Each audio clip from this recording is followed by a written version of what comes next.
Selamat pagi rekan-rekan semuanya. Selamat datang di webinar Meet the Expert volume yang ke-7. Wah, luar biasa sekali, senang sekali bisa bertemu dan bisa menyapa rekan-rekan semuanya pada pagi hari ini. Dan tentunya terima kasih atas kehadiran dari rekan-rekan semua di hari Sabtu yang cerah dan ceria ini. Kita bisa bertemu bersama-sama melalui Zoom meeting pada pagi hari ini. Dan tentunya rekan-rekan sebelum memulai, izinkan saya untuk memperkenalkan diri terlebih dahulu. Perkenalkan saya Abel dari Talking yang akan memandu kegiatan webinar Meet the Expert pada pagi hari ini. Dan sebagai informasi rekan-rekan semua, Meet the Expert adalah sebuah platform webinar yang diselenggarakan oleh Talking yang mana dalam kegiatan Meet the Expert ini memiliki tujuan yaitu untuk memperluas wawasan, mengasah keterampilan, menemukan solusi nyata melalui topik-topik komunikasi yang berkualitas tentunya bersama dengan para pakarnya. Dan kali ini rekan-rekan semua di Meet the Expert volume yang ke-7 kita akan bersama-sama membahas tema yang sangat menarik dan tentunya penting sekali untuk kita semua, yaitu di mana sesi kali ini temanya berjudul Bridging the Generation Gap, Rahasia Memimpin Tim Multigenerasi. Dan tentunya spesial sesi hari ini akan dibawakan langsung oleh pakarnya, yaitu Mas Erwin Parengkuan. Boleh dong kita beri tepuk tangan dulu nih untuk Mas Erwin, rekan-rekan semuanya. Wah, luar biasa sekali ya rekan-rekan ya. Dan hari ini juga Mas Erwin akan membahas mengenai bagaimana sih cara bekerja lebih efektif dengan berkolaborasi bersama dengan 4 generasi sekaligus yang tentunya pastinya tanpa drama dan juga tanpa pusing. Dan rekan-rekan sebelum kita mulai, sebagai informasi juga, selain hari ini akan ada sesi yang akan dibawakan oleh Mas Erwin, yaitu sharing session, nantinya juga selama sesi ini di akhir akan ada Q&A session yang dimana teman-teman memiliki kesempatan untuk bisa bertanya secara langsung kepada Mas Erwin maupun bisa juga melalui kolom komentar. Dan gak hanya itu aja, dan tentunya di akhir ada yang spesial juga karena akan ada giveaway, yaitu hadiah, ada 2 buku Public Speaking 101, yang dimana nih rekan-rekan semua, salah satu penulis dari buku Public Speaking 101-nya adalah Mas Erwin Parengkuan. Jadi pastikan ya rekan-rekan selama sesi ini bisa aktif dan mengikuti sesinya sampai dengan akhir. Dan jangan lupa untuk mengubah nama yang ada di Zoom dengan nama yang sesuai dengan registrasi dan juga jangan lupa untuk menyalakan kamera. Nah ini masih ada beberapa nih rekan-rekan yang belum menyalakan kameranya. Sambil kita menunggu beberapa rekan-rekan yang lain bergabung, boleh saya minta rekan-rekan untuk bisa menyalakan kameranya terlebih dahulu. Oke, terima kasih. Ada Mas Irsan, ada Mas Samudra, selamat pagi. Ada Mbak Listia, selamat pagi. Lalu untuk Mbak Dia, Mbak Ika, Mbak Nadia, Mas Adrianto, boleh dinyalakan dulu kameranya ya. Oke, terima kasih untuk rekan-rekan yang sudah bersedia untuk dinyalakan kameranya. Luar biasa sekali, terima kasih. Dan rekan-rekan juga untuk pembagian bukunya nanti di akhir akan diundi, jadi pastikan juga selama sesi Meet the Expert ini berlangsung, rekan-rekan juga boleh untuk membagikan keseruan dari sesi ini di Instagram dan di sosial media, dan jangan lupa untuk follow dan juga tag Instagramnya Talking, yaitu @talkingcorps.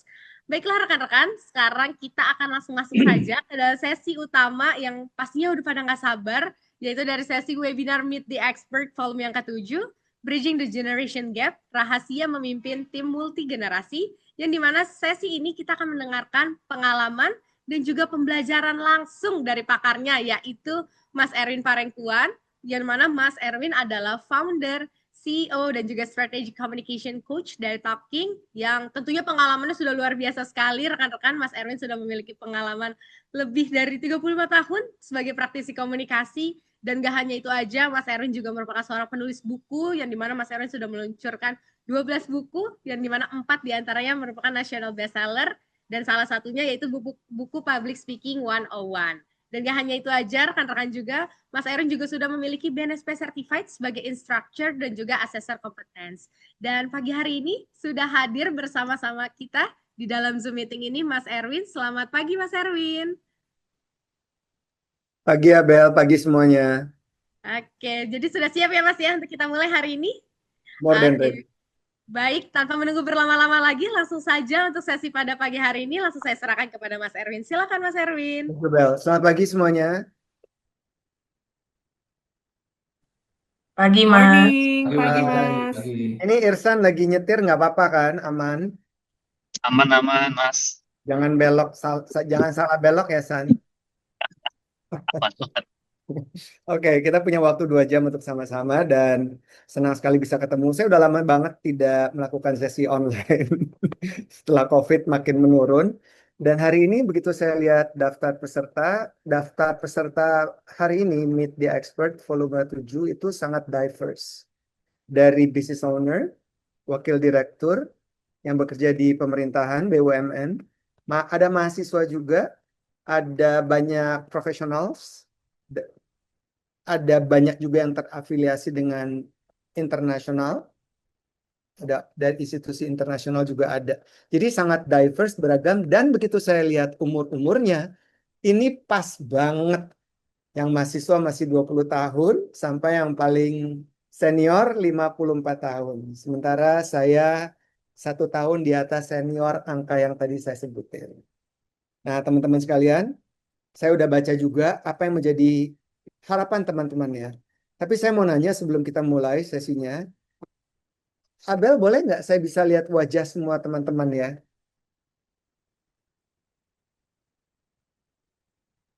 Semuanya. Oke, Semuanya. Oh ini gini ya. iya di view-nya di Oh view-nya galeri. jadi 66 ya. Oke. Iya, Oke.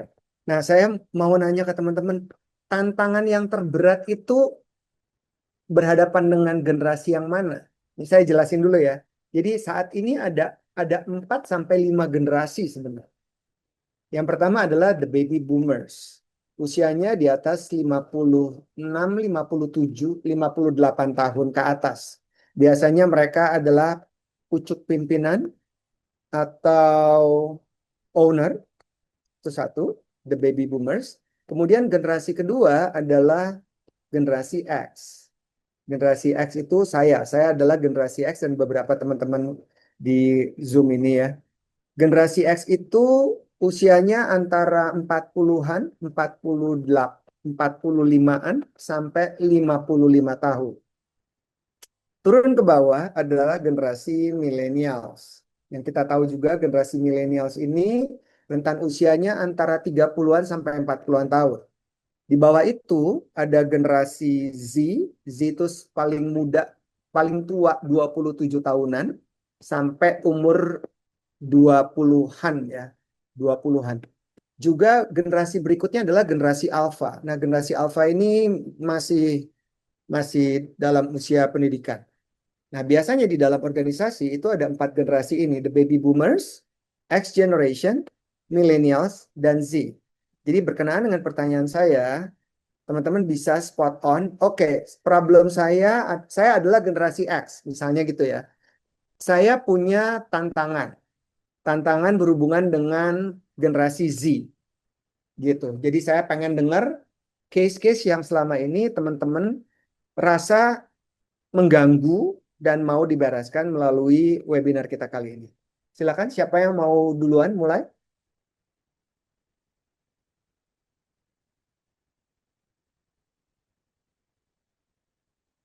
Indonesia, mana suaranya? Halo, Mas Aryo. Oke, Oh duluan iya, Mbaknya dia, silakan.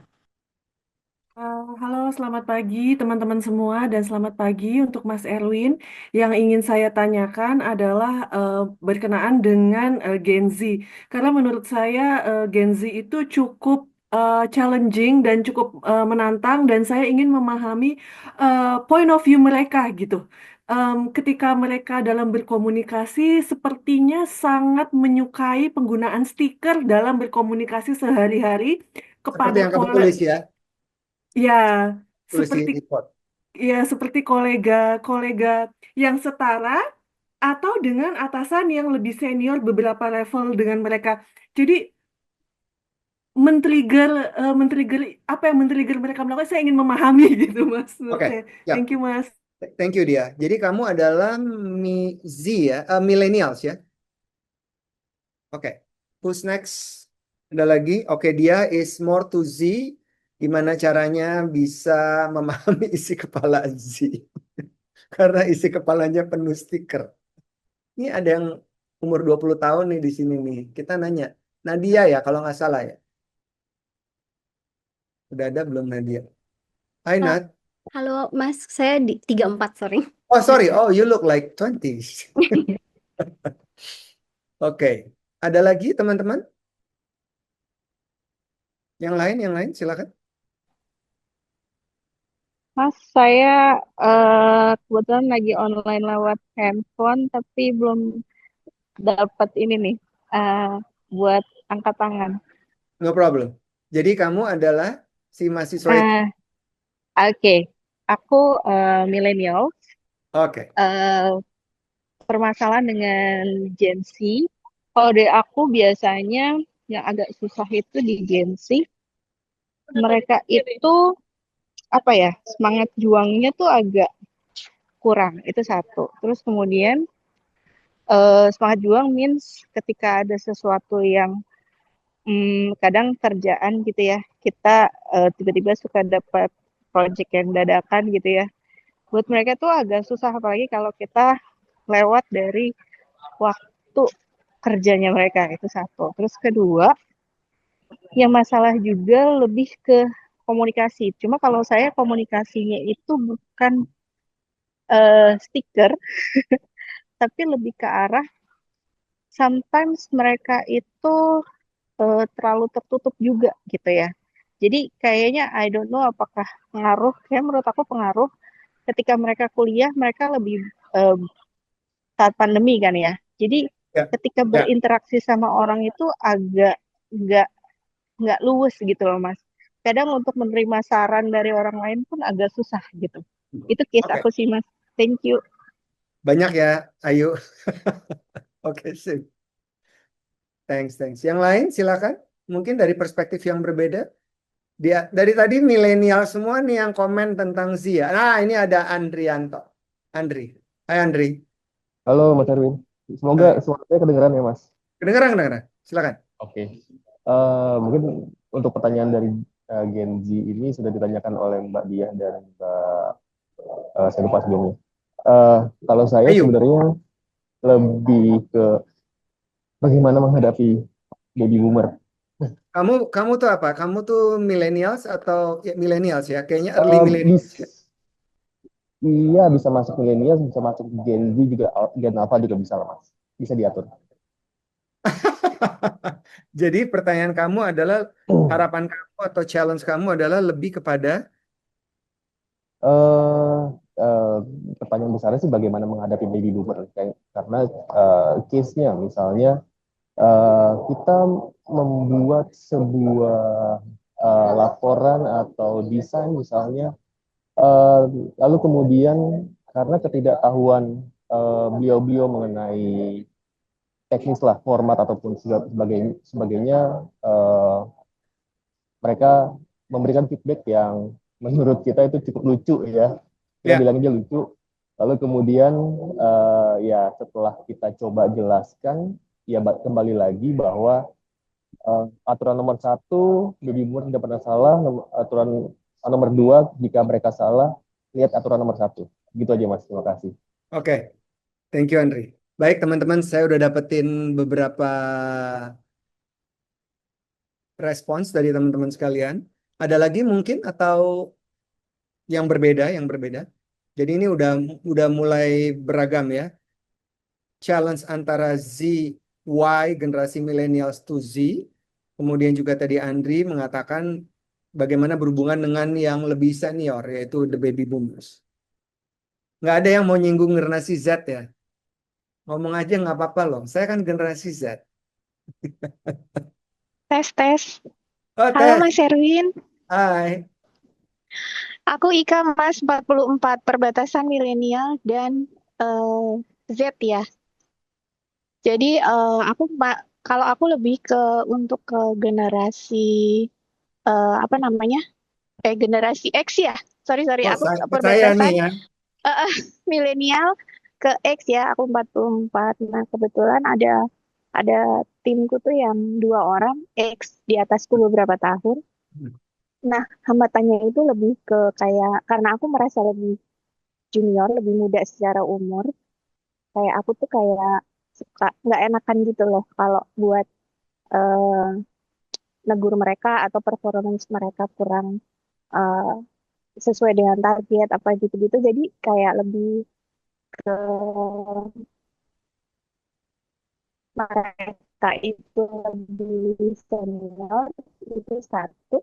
Terus yang kedua, kadang mereka lebih keras kepala sih menurut aku. Agak kurang bisa aja gitu. Mungkin ya. Itu menurut aku sih. Makasih Mas Ya, Erwin. oke. Terima kasih, Kak. Sip, so we have a complete in output ya hari ini. Baik, teman-teman, di sesi saya kita akan belajar untuk memahami 4 generasi yang berbeda-beda, filosofi mereka, apa yang ada di dalam isi kepala mereka. Kemudian kita akan bedah satu persatu dan bagaimana caranya kita bisa membangun relasi dengan mereka. Karena kalau kita tidak bisa memahami orang lain akan semakin sulit. Saya sudah sangat lama, seperti yang tadi Abel perkenalkan tentang profil saya, 21 tahun berkutat berbeda panggung, dari panggung hiburan, entertainment di era analog, dan kemudian masuk era digital. Saya sudah pelan-pelan meninggalkan panggung hiburan sebagai MC presenter ataupun penyiar radio, dan selama 21 tahun menjadi seorang facilitators, termasuk running the business, talking, saya menemukan ada 3 kata kunci yang berhubungan dengan komunikasi itu. Ada 3 kata kunci yang berhubungan dengan komunikasi. Komunikasi either one on one or one to many people. Ada 3 dan ini bisa dipakai, digunakan sebagai awareness teman-teman. Bagaimana caranya kita bisa navigate ourselves, doing a pivot moment, melakukan manuver-manuver supaya kita bisa membangun relasi dengan siapapun generasi.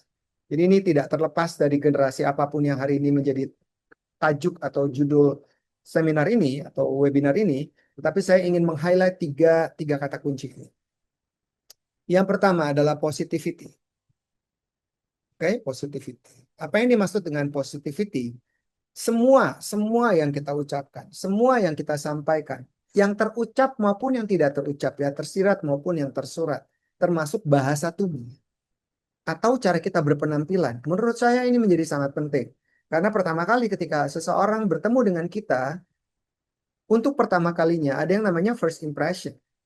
Dan ketika kita terus melakukan relasi dengan mereka di kantor terutama, first impression bisa menjadi fakta terhadap bagaimana seseorang membawakan dirinya. Tapi ketika kita tidak sadar apa yang kita ucapkan berkonotasi negatif atau menjatuhkan, termasuk gestur-gestur yang sinis, itu tidak positif.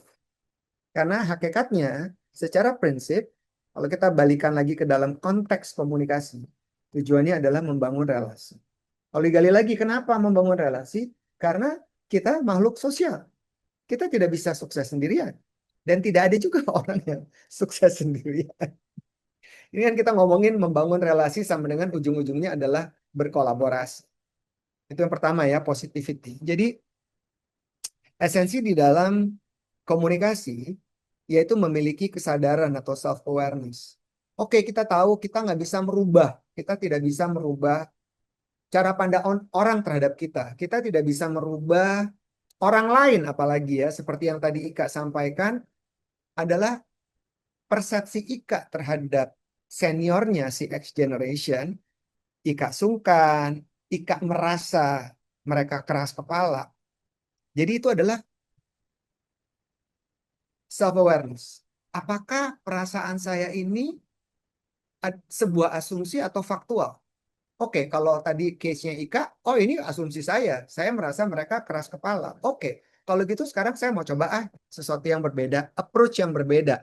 Saya akan menghubungi si X, saya akan melemparkan hasil kerja saya dan mengajak beliau untuk berdiskusi, untuk mengetahui. Kalau misalnya kesadaran itu muncul, timbul, dan besar oleh siapapun, mereka akan mempersiapkan cara-cara terbaik supaya si asumsi ini kemudian menjadi sebuah hal yang dapat dipertanggungjawabkan atau menjadi faktual. Nah, itu self-awareness itu mesti besar ya, teman-teman. Self-awareness dalam menampilkan kemampuan kita berkomunikasi dengan orang melalui bahasa tubuh. Kadang-kadang kita nggak aware karena memang kemampuan dalam mengendalikan diri pada bahasa tubuh paling rendah dibanding suara dan kata-kata. Itu yang pertama, positivity.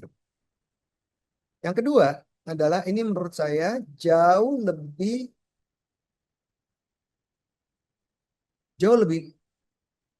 PR-nya lebih banyak. Yang kedua adalah understanding. Nah, nggak semua orang bisa punya mindset memahami orang lain. Karena sebagai makhluk, sebagai individu, kita punya selfish gene.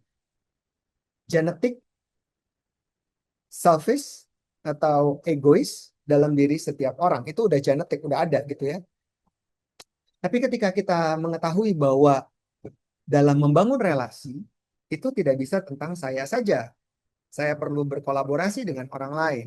Sehingga saya juga harus memiliki kualitas yang kedua, yaitu memahami. Oh, kenapa dia gitu ya? Oh, kenapa dia ngomongnya suka ngegas? Oh, karena backgroundnya seperti itu. Oh, kulturnya seperti itu. Nggak ada maksud sebenarnya. Memang karakter dan personality traits-nya orang itu seperti itu gaya bicara. Jadi kata understanding menurut saya akan membereskan berbagai macam konflik. Nggak cuma sekedar multi generasi, tapi dengan siapapun orang yang kita jumpai. Understanding. Orang-orang yang sudah memiliki wisdom itu sudah sampai di level understanding. Nah, ini PR ya. Yang ketiga, ini kalau tadi kalau positivity adalah lebih ke awareness, kalau understanding adalah tentang wisdom. Yang ketiga, ini adalah tentang communication skills, yaitu clarity. Clarity, apa yang dimaksud dengan clarity? Kalimat yang kita ucapkan itu runut. Kata-kata yang kita pilih itu tepat. Terkadang dengan kesadaran yang rendah, kita tidak melengkapi kalimat itu dengan baik. Dan kalau kita bicara soal komunikasi, ya komunikasi ujung-ujungnya pemilihan kata yang tepat, narasi yang tepat. Nah, jadi seringkali tiga aspek ini menjadi blur ketika seseorang tidak memiliki self-awareness. Oke, jadi sekali lagi yang pertama adalah positivity, yang kedua adalah understanding, dan yang ketiga adalah clarity. Saya pun sampai detik ini masih belajar untuk berbicara dengan pemilihan kata yang lebih tepat. Karena audiens yang berbeda, generasi yang berbeda, kata-kata yang akan kita pilih juga harus beragam. Sayangnya tidak semua orang dapat melakukan manuver atau menggunakan approach yang berbeda ketika mereka tahu. Karena tendensi kita adalah ya udah kita ngomong this is the way I am. Ini memang saya cara ngomongnya seperti itu. Nah, kalau cara ngomongnya seperti itu, berarti kita tidak punya growth mindset. Kita hanya punya fixed mindset. Sedangkan dalam konteks membangun relasi dengan berbagai macam generasi, mindsetnya mesti kita bedain. Untuk kepentingan bersama. Karena menurut saya juga, mau itu top level, atau sampai mereka-mereka yang ada di operation, atau bahkan yang ada di back office, tujuannya sama kok, untuk membuat organisasi ini bertumbuh semakin makmur. Semua orang punya tujuan yang sama, tapi kadang-kadang perasaan-perasaan egosentris, selfish, tidak mau memahami orang, tidak mau melakukan perubahan dalam pemilihan kata yang lebih sesuai, nah itu selalu menjadi challenge kepada setiap orang. Nah, mari kita lihat teman-teman, Yang tadi saya sebutkan 4 generasi akan ada di dalam slides ini. Dan kita lihat juga apa sih mainan-mainan mereka ya. Mainan-mainan mereka dan mereka hidup di generasi atau di era seperti apa dan juga tools yang mereka gunakan. Silakan Abel. Jadi catat dulu ya teman-teman, kalau ada pertanyaan dicatat. Nanti jam setengah 12 kita akan buka sesi tanya jawab supaya lebih padat.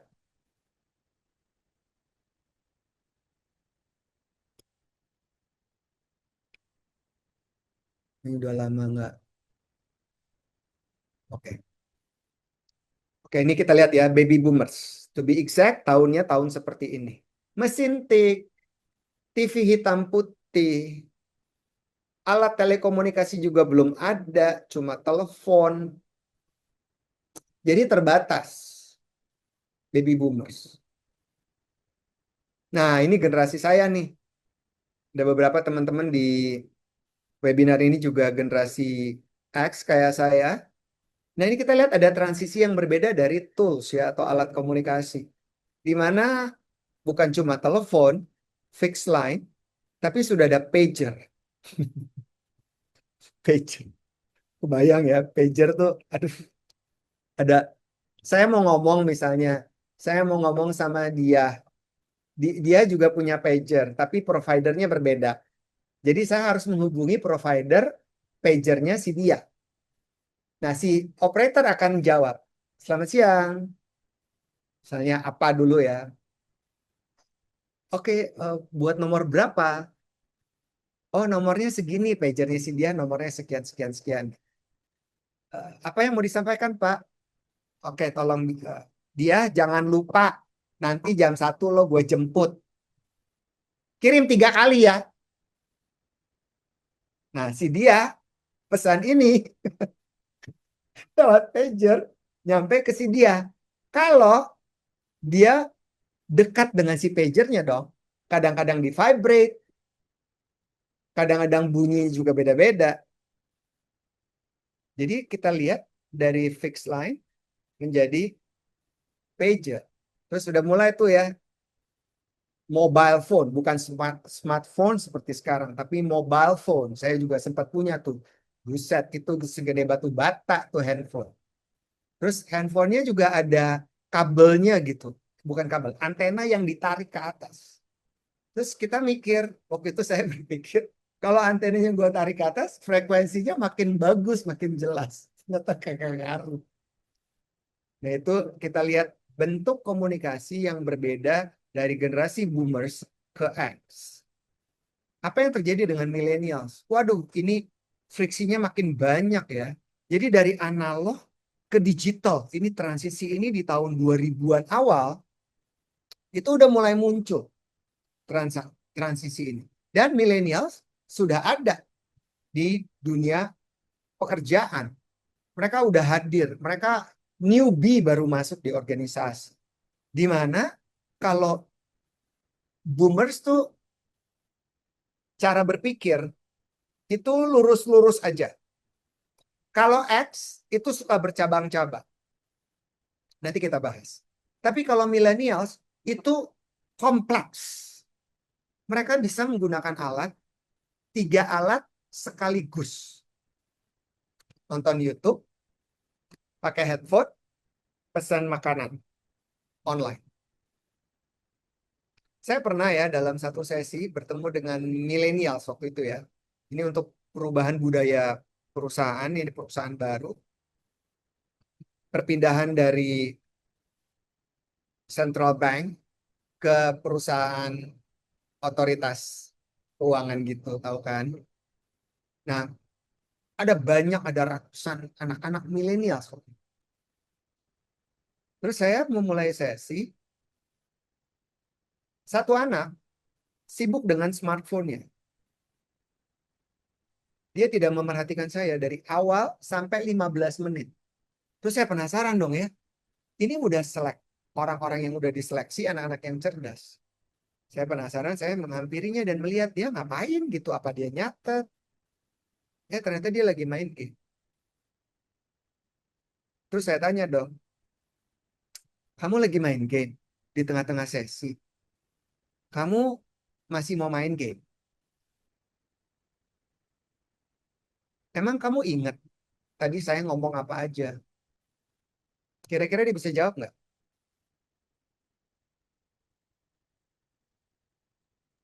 Kayaknya sih bisa ya, Mas. Bisa. Bisa seperti ini. Bisa loh. Gila nggak? Kalau saya ya nggak bisa tuh. Orang saya lagi WhatsApp tiba-tiba istri saya ngajak ngomong sebentar, taruh dulu. Terkacau nih. Jadi kita sekarang memahami, understanding isi kepala millennials yang beda banget. Gitu ya. Di sini friksi mulai muncul nih, terutama antara millennials dan baby boomers. Kalau generasi X, generasi kami, Cela, kami tuh kakinya pijakannya ada dua. Tetap analog dan mencoba untuk lebih tech savvy. Teknologi savvy. Mencoba. Walaupun saya tetap gaptek. Kalau semua anggota keluarga saya sedang pergi, saya lagi nonton TV, saya mau mindah-mindahin, saya pun tetap akan kebingungan how to handle the remote control. Udah dibilangin, udah diajarin berkali-kali, kagak mudeng-mudeng juga. Anyway, begitulah isi kepala dari setiap generasi yang berbeda. Bagaimana dengan generasi berikutnya, Z? Nah, ini udah Wi-Fi, udah 5G. Ini mereka bisa membuat atau melakukan satu aktivitas dengan 5 devices at the same time. 5 loh.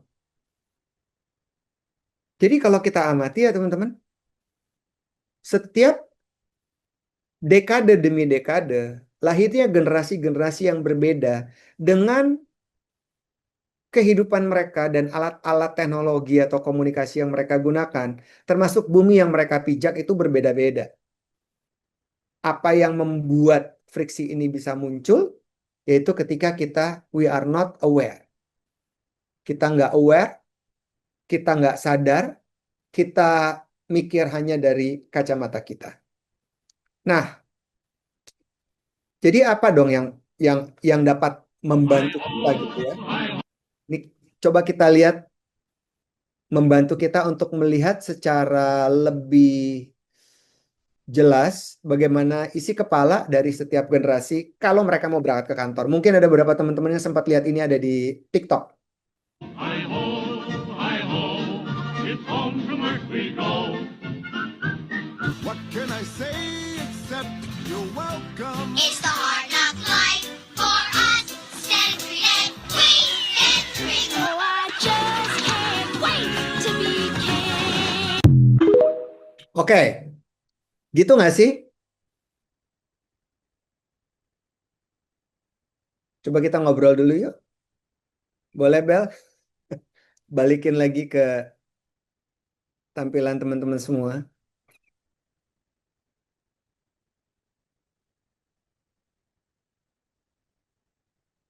Samudra, Anda berpikir sangat keras. What's going on? What's in your mind? Nggak ada. Kalau saya kepinginnya kan belajar tentang genset karena mayoritas tim saya itu orang-orang genset sih. Jadi kepingin deket sama mereka tapi agak susah banget emang. Meskipun saya kayak berusaha keras banget. Oke. Tapi dari penjelasan tadi tentang 3 qualities yang harus dimiliki oleh setiap orang dalam membangun relasi, what's in your mind? Iya, jadi kayak saya tuh udah belajar kayak memahami mereka, kayak nggak memberikan tekanan lah dan lain-lain gitu kan. Cuman kan saya percaya dengan adanya kayak bonding ya. Jadi tapi setiap kali kayak saya mau berusaha bonding, mau deket atau apapun, setiap masalah ataupun keluhan dari mereka tuh susah banget mereka terbuka sama saya. Jadi lebih mereka itu curhatnya itu sama gensetnya terus sesama kayak seumurannya mereka lah. Jadi itu yang tantangan makanya saya kepingin belajar gimana sih memahamin otak, maksudnya kayak jalan pikirannya mereka kayak gitu sih. Oke, thank you. Nanti ada jawabannya di sesi ini. Ada komentar lain dari video dan penjelasan saya sebelumnya? Silakan, yang belum bersuara. Mas Erwin, halo, Ya, Listia, ya. Mas. Ya, kalau aku sih mungkin lebih ke ini ya, karena di kantor itu in between, kebetulan aku millennials ya, saya millennials, jadi ada Gen Z-nya juga, Ya, ada Gen X-nya juga gitu loh. Jadi memang secara apa ya, cara kita men-treat tuh bener-bener kelihatan perbedaannya gitu Mas. Jadi misalnya memang kayak tadi mungkin kita lihat contoh video itu sih mungkin relate ya sebenarnya gitu kan. Kayak mungkin yang Gen Z tadi mungkin dari rekan-rekan yang lain juga udah ada yang coba kasih ini ya, kasih pendapat juga gitu. Jadi memang kalau kalau di saya tuh mungkin di awal-awal ngerasa kayak agak kesulitan juga sih buat handle teman-teman Gen Z gitu ya.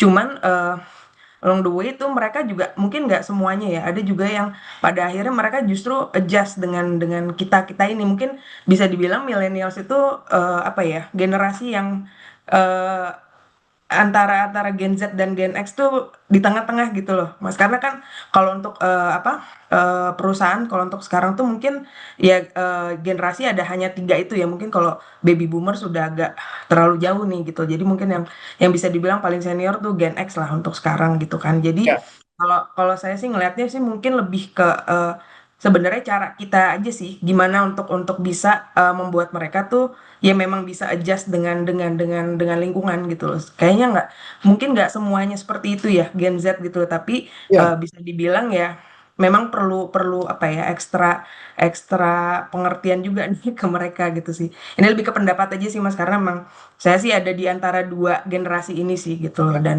ya paling gitu sih Mas Erwin. Alicia. Ya. Jadi bagaimana kita memahami dan juga bagaimana kita bisa, ini kata kata kunci ya. Ini juga untuk menjawab pertanyaannya Samudra. Kata kunci, bagaimana caranya kita membangun similarities. Similarity dengan mereka. Itu PR. Kita mesti nyari. Kita benar-benar mesti cari. Saya punya 4 anak dan rata-rata anak saya empat-empatnya adalah generasi Z. Yang paling tua 26 tahun dan yang paling kecil 16 tahun. Nah, saya melihat bagaimana anak-anak saya dengan teman-temannya mereka berkomunikasi. Itu kalau dilihat secara fisik saja sudah ada gapnya. Tapi apa kata-kata yang saya ucapkan kepada mereka, bagaimana presence saya kepada mereka ketika mereka datang ke rumah dan ingin hangout di rumah atau pengen pergi jalan-jalan, saya mengamati dan saya berusaha semaksimal mungkin dengan awareness saya untuk mencari similarity. Similarity apa yang dapat saya ucapkan pertama kali ketika saya bertemu dengan teman-teman anak saya yang belum pernah ketemu orang tua anak saya. Gestur-gestur seperti apa dan juga kalimat seperti apa yang harus saya sampaikan kepada mereka agar mereka tahu, bapak lo kok pikirannya sama kayak gue ya. Ini PR banget mencari similarity. Samudra, mencari similarity. Artinya gimana ya? Kita mesti dekat emang sama mereka. Kita harus menjadi a good observer buat mereka. Menjadi to observe them, not necessarily adalah becoming judgmental. Jadi observe aja. Seeing without analyzing. Seeing without analyzing. Oh gini ya. Oh gini. Ini kayak misalnya ngelihat sebuah objek gitu. Kita lagi duduk di pinggir jalan, kita ngelihat objek, ada mobil lewat, ada motor lewat, ada daun jatuh, ada rumah mungkin bobrok. Ya udah lihat aja, seeing without analyzing. Oh, apa yang bisa kita lihat ya? Misalnya dari rumah bobrok itu, apa yang bisa kita lihat? Kalau perspektif kita positif, positivity, kita akan melihat sesuatu yang beautiful. Nggak mungkin ya rumah bobrok bener-bener jelek semuanya gitu. Ada mungkin elemen-elemen kecil yang bagus yang kita bisa spot on. Dan kemudian menyampaikan, oh ini bagus ya ini gitu. Nah itu adalah positivity and understanding too. And clarity. Apa yang mau kita spot on? Similarity yang harus kita sampaikan kepada mereka adalah sesuatu yang dapat membuat mereka juga comfortable with us. PR-nya adalah apakah kehadiran kita membuat mereka nyaman? Ini PR-nya teman-teman. Saya masih hangout dengan anak-anak saya dan teman-temannya mereka. Bahkan teman saya hangout sama anak-anak saya, begitupun saya hangout dengan teman anak-anak saya. Dan mereka tidak risih, karena biasa aja. Nah itu karena apa ya? Effort besar yang saya lakukan. Tadi Listia bilang memahami, ini saya mau nambahin lagi. Ada effort, yaitu mencari similarity, seeing without analyzing, and choosing the right words. Pada akhirnya mereka merasa comfortable with us, nyaman. Nah, gap-gap ini muncul, friksi-friksi ini muncul karena mereka tidak nyaman sama kita. Mungkin the way we look at them, mungkin maybe our gesture, maybe the words, maybe we saw them like a very weird creature. Ini aneh banget sih orang kayak gini gitu. Nah itu kan udah jadi jaji ya. So seeing without analyzing I think is beautiful. Oke, kita lanjut ya teman-teman sekalian. Tadi baru sampai di video tadi yang kita lihat secara penampilan pun dan behavior mereka berbeda-beda. Dari boomers yang sangat excited, X yang masih rapih juga penampilannya. Kemudian shifting mulai ke millennials dan juga Z. Yang satu pakai hoodie, kalau Z udah duduk di sofa karena memang COVID pada saat itu. Nah, masuk ke materi saya, karena kita semua bekerja secara profesional. Bel, boleh balik lagi, Bel? Apa yang mereka cari sebenarnya? Apa yang mereka cari? Yang mereka cari bukan cuma gaji loh. Adalah pengakuan, teman-teman. Kata kuncinya adalah mau diakui, mau dihargai, itu kuncinya. Boomers semuanya harus nurut. Pokoknya harus dipikirin legacy. Ada totok kromo, ada unggah-ungguh, ada cara yang nggak bisa ditawar. Karena kalau kita tahu baby boomers, mereka lahir pada saat Perang Dunia Kedua ya, udah usai. So they are the builders yang membangun. Jadi ada generasi sebelumnya di atasnya udah nggak ada ya. Namanya generasi the traditionalist. Ini ya tahun 1920-an yang membangun dunia. Dan kemudian hancur Dunia Pertama dan Perang Dunia Kedua. Lahirlah mereka. Jadi mereka tuh bener-bener they are a very hard worker. Makanya mereka selalu berpikir segala sesuatu yang berhubungan dengan loyalty and legacy. Harus mengikuti SOP, nggak bisa ditawar. Jadi memang ngotot dan pekerja keras. Moto hidup mereka yaitu bekerja keras, nggak berhenti-berhenti. Sedangkan generasi X sangat tidak suka ketergantungan. Maunya independen dan mencari balance. Makanya ada moto yang berbeda ya. Kalau baby boomers tuh work hard and harder. Tapi kalau X, kami, generasi X, work hard and play hard. Jadi kalau waktu saya bekerja di usia saya masuk di entertainment dan juga sempat bekerja di perusahaan, jadi profesional juga kayak teman-teman, kerja pol, party juga pol. Weekend tuh udah Jumat sore sampai hari Minggu party pol. So it's a work hard as well as play hard. Kalau millennials mikirnya adalah gimana gue bisa berkembang. Oh, gue tahu dunia udah makin rusak.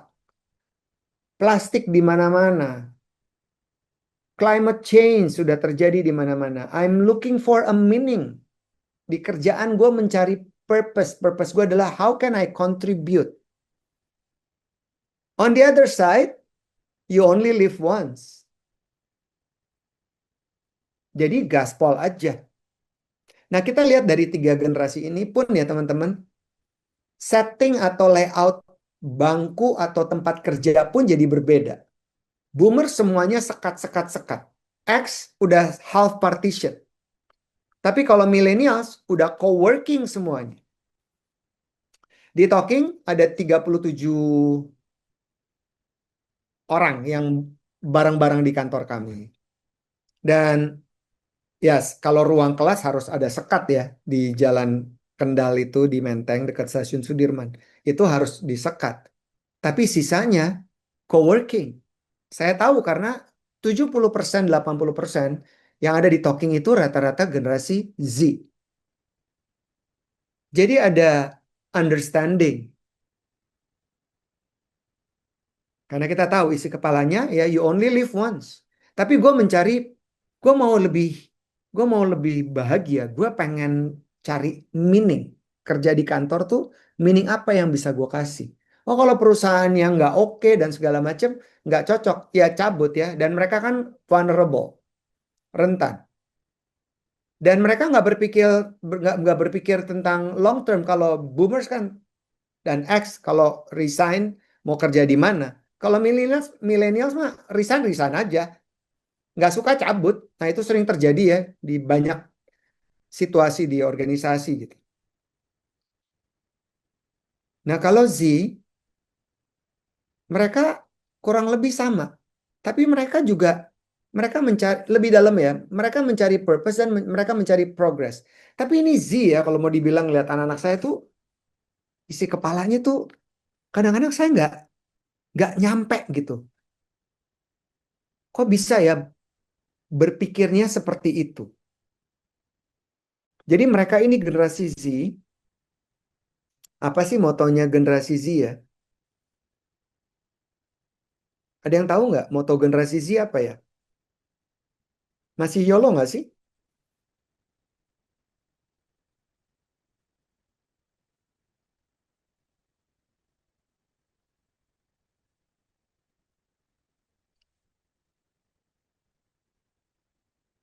Nggak kedengaran Samudra. Samudra lagi ngomong ya? Oh, enggak lagi bacain komen itu ada yang ngomong FOMO. Kalau Oh, kalau dia kerja sama healing lah ya mungkin ya. Makanya ya healing. Zen moment. Ya healing, Zen moment. Ya maunya Zen. Apa-apa maunya Zen moment, apa-apa maunya healing. Ya. Oke, jadi kita bisa lihat ini yang mereka cari. Kalau mau dilihat dari, saya rasa ya, siapapun generasinya, karena kan research yang ada yang kita lihat di segala macam buku atau findings dari sebuah perusahaan, institusi, university yang keren di luar negeri atau di sini juga gitu ya. Mereka melakukan research base terhadap demografi orang-orang di kota besar. Kalau udah terpapar smartphone, ya sama tuh ya dengan riset-riset yang kita bahas. Tapi kalau kita pergi ke daerah terpencil yang dimana orang-orangnya juga belum sangat fasih menggunakan smartphone, behavior isi kepala mereka ya sama kayak orang kebanyakan gitu. Jadi kita mesti lihat situasinya juga. Jadi begitu kita tahu, nah ini sekarang kita mau zoom in gitu ya. Apa sih diferensiasi yang paling signifikan antara si milenial sama si Z? Mirip-mirip.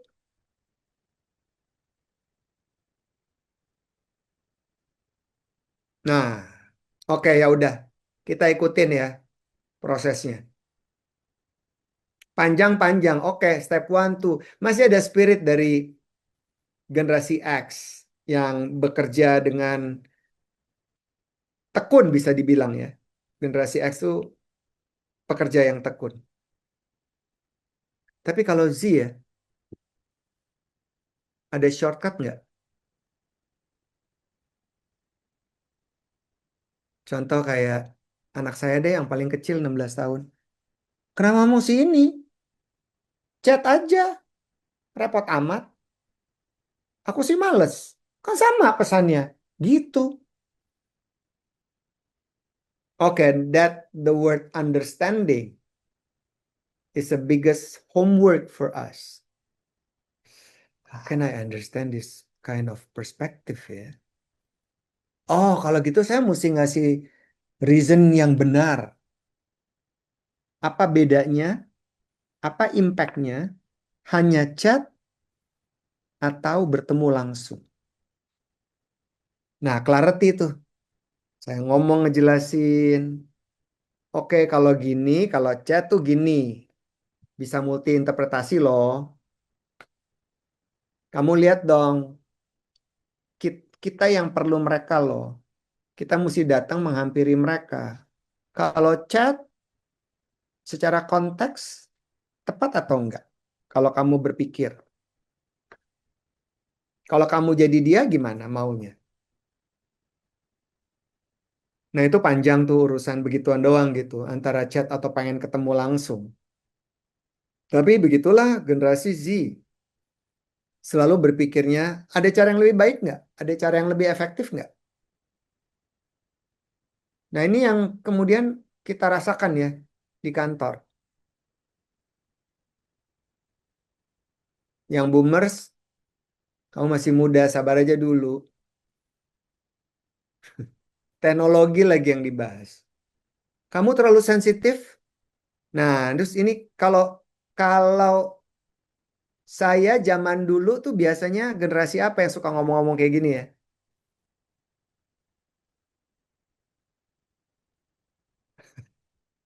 X dan boomers ya. Seneng banget ngomong di masa lalu. Ya, jadi dari pemilihan kata-kata pun, kalau kita memahami secara konteks apa yang mereka ucapkan, masing-masing generasi, kemudian kita akan mencoba untuk berpikir ya, oke kalau kayak gitu, what's next? Saya ngomong harus kayak apa nih caranya ke mereka? Membangun relasinya harus seperti apa gitu ke mereka. Jadi akhirnya akan ketemu di tengah. Oh iya, harus mencari similarity. Similarity apa yang harus saya kasih ya? Karena tiap orang berbeda-beda. Nggak ada yang sama. Apalagi generasi. Apa yang menjadi pembeda dari setiap generasi ini?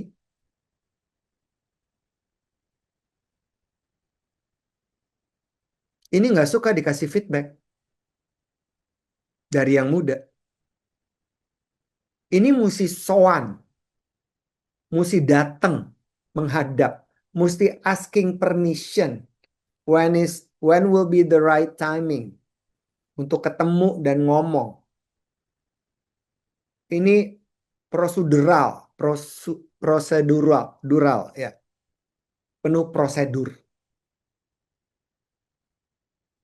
Oke, lo boleh ngasih gue feedback, bahkan mengkritisi saya. Ini saya ngomong sendiri ya. Tapi mana buktinya? Saya mau bukti. Mana buktinya? Tapi kalau cuma ngomong saja, opinion, or maybe assumption, ya kami akan skeptis. Nggak ada datanya? Gini aja bisa ribut ya. Saya rasa Pak, nah gitu kan kata-kata yang sering muncul gitu. Antara millennials ke X misalnya. Jadi kita perlu evidence. Nah, ini harus dipuk-puk-puk-puk-puk ya. Karena ini generasi yang vulnerable. Nggak suka dikasih feedback yang pedas. Atau too general. Jadi ini berarti clarity dong ya. Spesifik. Nah, itu kata kuncinya ya. Spesifik. Secara spesifik, feedback apa yang akan kita berikan ke mereka. And remember, three qualities. Positivity, understanding, and clarity. Jadi kita ngomong secara konteks apa tujuan kita ngomong ke millennials, di area mana yang kita ingin mereka melakukan improvement. Tapi harus puk-puk-puk-puk. Karena ini easily crack under pressure. Mirip-mirip sama Z. Kalau Z bahkan mungkin bukan crack under pressure ya. Tapi tahu nggak ada istilah Z-stare? Ada yang tahu? Boleh kasih komen?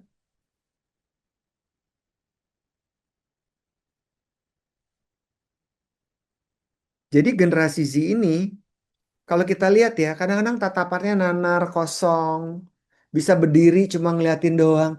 Ini, ini apa ya isi kepala mereka? Mereka tuh sedang mengolah, sedang processing. Sebentar, aku lagi processing. Ya udah saya diem dulu deh. Gregetan sebenarnya ya. Mereka lagi processing. Dan mereka sangat cepat bosen. Jadi bagaimana caranya kita bisa building the bridge, finding similarities, making the connection dengan mereka, becoming a good observer.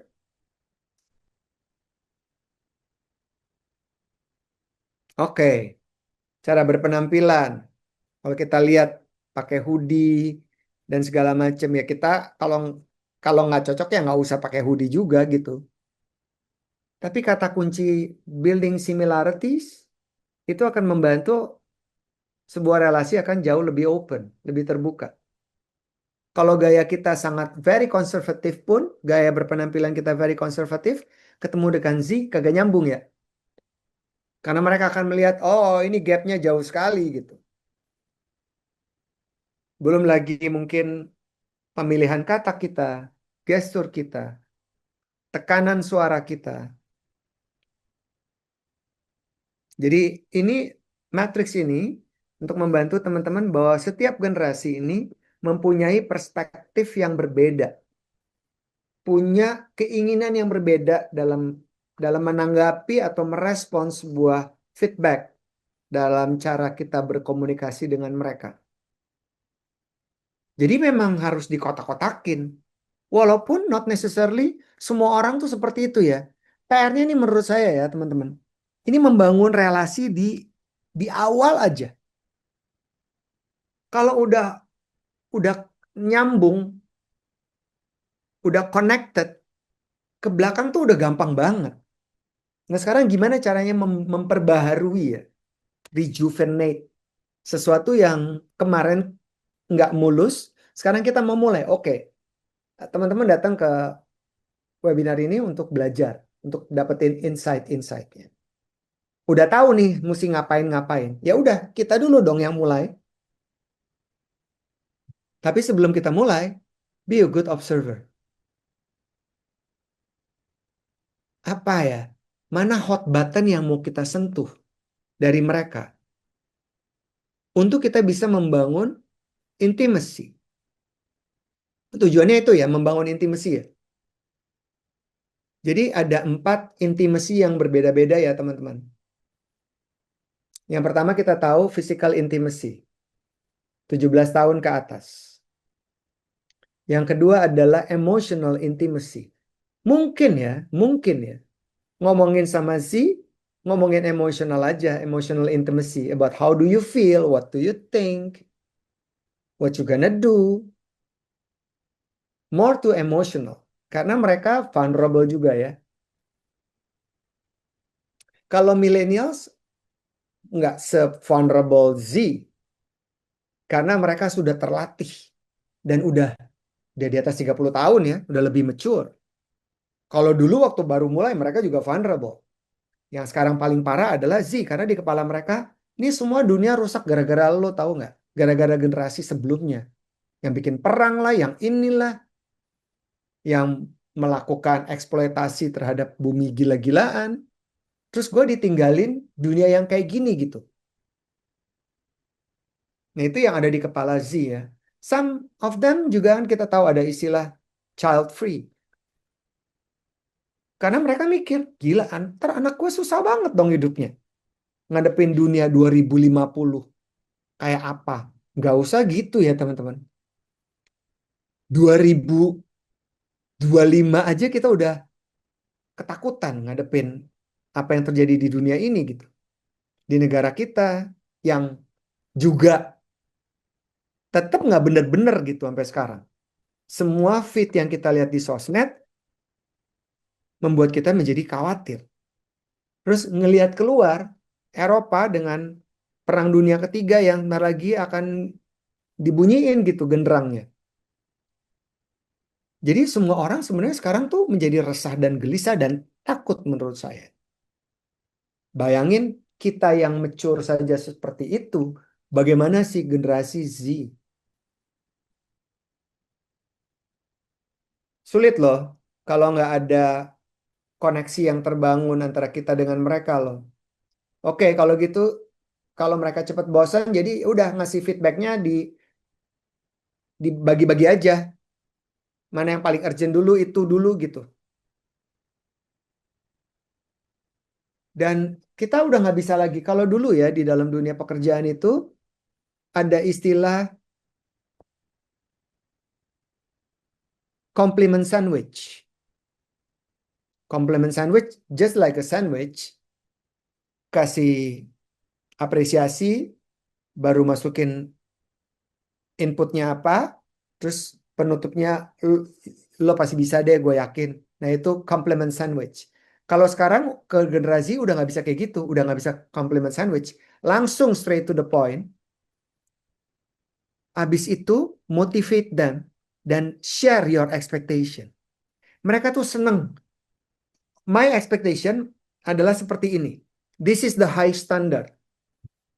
And I know you can do this. Tapi kita mesti ngomong ke mereka. Jadi menurut saya, intimacy yang bisa kita bangun dengan generasi Z, maybe this emotional intimacy. Yang ketiga adalah spiritual intimacy. Nah, spiritual intimacy itu bisa tuh kita ajak ngomong ke generasi X, ke generasi boomers, mungkin juga ke millennials. Karena kita lihat banyak sekali hal-hal yang berhubungan spiritualitas yang saat ini semakin booming after COVID. Jadi kalau ngelihat seseorang, similarity apa yang mau saya lakukan? Mungkin emotional for Z, maybe spirituality for millennials and X as well as boomers, or another one in a social intimacy. Social intimacy, hal-hal yang terjadi di sosial kita saat ini apa? Trend, everything. Jadi lihatlah teman-teman dari 3 ya. 3 dari 4. Emotional, spiritual, or social intimacy. Mana yang kita mau tap in untuk kita bisa nyambung sama mereka?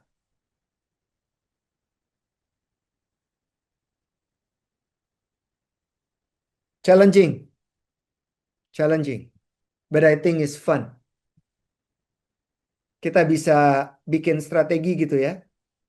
Dari teman-teman misalnya ada subordinat di kantor, lihat siapa pionirnya, jagoannya, bisa kita tap in terlebih dahulu. Jadi nggak harus sporadik ke semua di antara mereka gitu. Nah itu yang kita highlight. Kita mau observe anak ini. Bagaimana backgroundnya, bagaimana emotional state anak ini, bagaimana upbringingnya kita juga mesti cari tahu. Jadi betul-betul pas kalau kita menyasar sesuatu tuh, arrow-nya tuh nancepnya pas. Tapi above all ya teman-teman, apapun generasinya, menurut saya setiap orang tuh senang dihargai. Setiap orang tuh senang diapresiasi. Tidak ada satupun di antara kita yang tidak suka diperhatikan kan?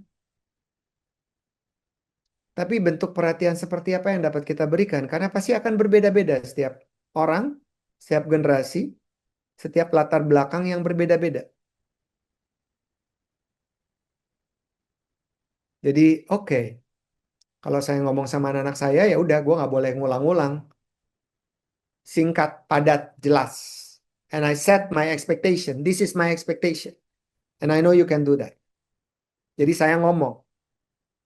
Saya mau kamu begini. Ini kemarin begini, hasilnya gini. Sekarang saya mau begini. You know, this is the high standard. And I know you can do that. Udah saya tinggal. Biar dia mikir, cari sendiri. So, itu cara saya sebagai orang tua berkomunikasi dengan anak-anak kami yang Z. Well, mesti dimonitor juga, mesti dilihat-liatin juga. Itu akan membantu kita, teman-teman. Oke, tadi kita udah bicara tentang cara pikir mereka dan bagaimana kita memberikan feedback. Jadi bukan compliment sandwich lagi, tapi more directive with wisdom and the standard. Terus kita udah ngomongin juga tentang intimacy yang bisa kita lakukan in order to become similar with them. Untuk bisa nyambung sama mereka. Jadi ya kata kunci understanding penting dong ya.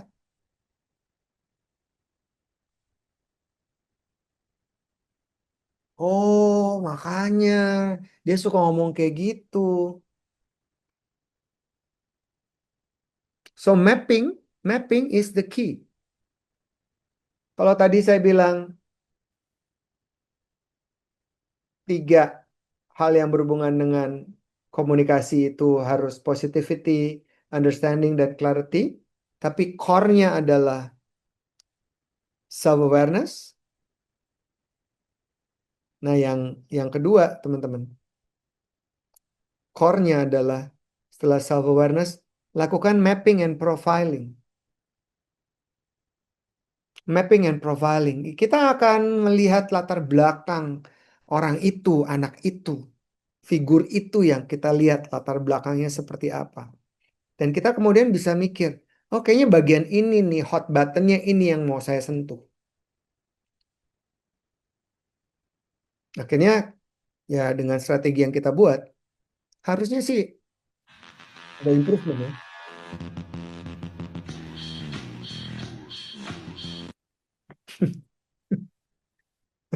Ada yang ngerti nggak sih ini video apa? Ulang lagi. Ada yang ngerti nggak sih ini video apa? Ulang lagi dong. Bel, ulang lagi Bel.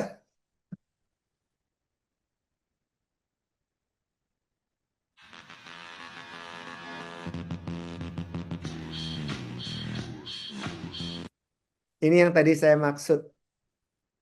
Z-stare.